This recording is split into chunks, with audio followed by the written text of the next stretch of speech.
We'd like to invite you to watch the English news on the Central Television channel of Đồng Nai Province.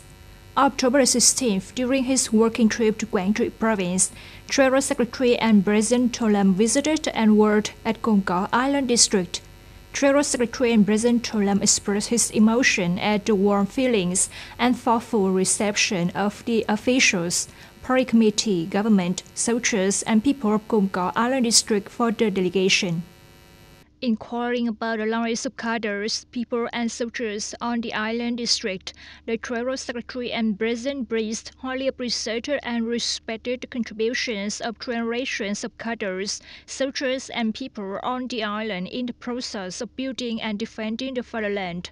In the coming term, the Treasury Secretary and President suggested continuing to strengthen national security and defense on the islands, paying attention to the interconnectedness of national security and defense between Cồn Cỏ and other islands. At the same time, taking good care of the material and spiritual lives of cadres, soldiers, and people living and working on the island, ensuring adequate learning conditions and health care for the people. Treasury Secretary and President Tô Lâm also suggested continuing to strengthen the solidarity and connection between the party committee, government, forces, and people on the island. October 16th, in Cần Thơ, Prime Minister Phạm Minh Chính, head of the State Steering Committee for Important National and Keywords and Projects in the Transport Sector, chaired a conference to discuss solutions to remove difficulties and obstacles and promote the development of transport infrastructure in the Mekong Delta region. The Prime Minister said that today's conference aims to review and examine the implementation of works and projects, clarifying the work that has been done and has not been done, lessons learned, difficulties and obstacles that need to be resolved, especially regarding investment procedures, site clearance, supply of filling materials, capital allocation, disbursement, project implementation progress, and so on.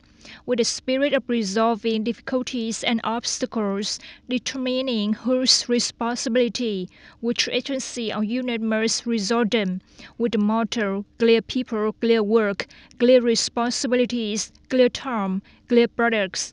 In that spirit, the Prime Minister requested localities, ministry and branches to clearly affirm, are there any difficulties or obstacles? If there are any, they must be clearly identified and there must be a way to resolve them.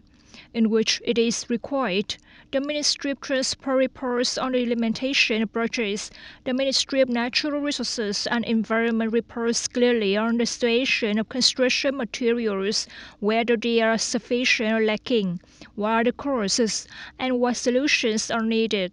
The Ministry of Planning and Investment reports on the situation of balancing and allocating capital and on sustainable development projects in the Mekong Delta region to adapt to climate change. Are localities lacking in landfill materials still facing difficulties? If so, who is responsible? How have localities with landfill materials supplied to projects? According to the Ministry of Transport, the Mekong Delta region is implementing 9 important national transport projects key to the transport sector, with a total investment of about 106 trillion Vietnam dong. Đồng Nai Statistics Office in the first 9 months of 2024, Đồng Nai's wood product export turnover reached more than 1.1 billion USD, an increase of nearly 14.3% over the same period last year. Đồng Nai is currently one of the 4 provinces and cities with the largest wood export turnover in Vietnam. The province's wood products are sold to more than 50 countries and territories, but the main markets are the United States, Europe, Japan, South Korea, and China.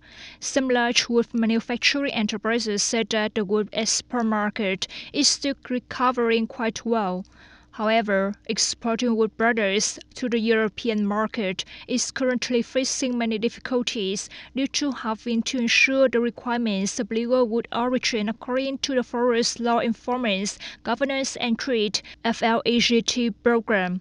Also, in the first 9 months of 2024, Vietnam's wood and forest product export turnover reached $12.15 billion, an increase of more than 17% over the same period in 2023.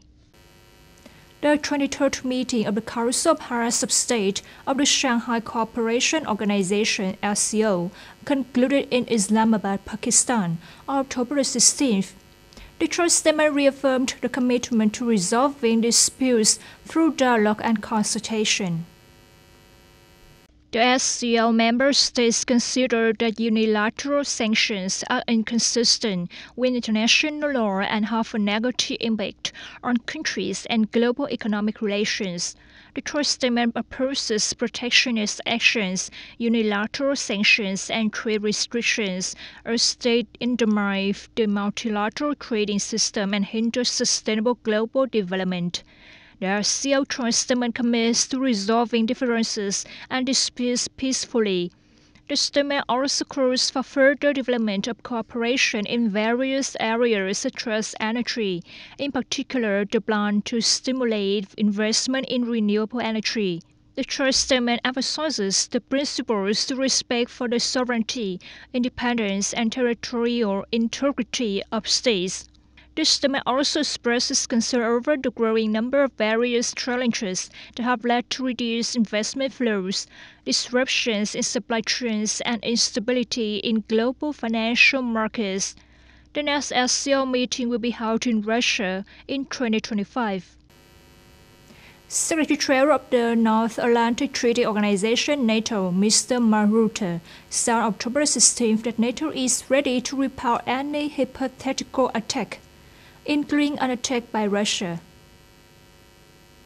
NATO is ready to confront an enemy and a force that wants to attack us. Now and in the future, we are investing more in defense, investing in our defense industry, Mr. Rutte said in a statement.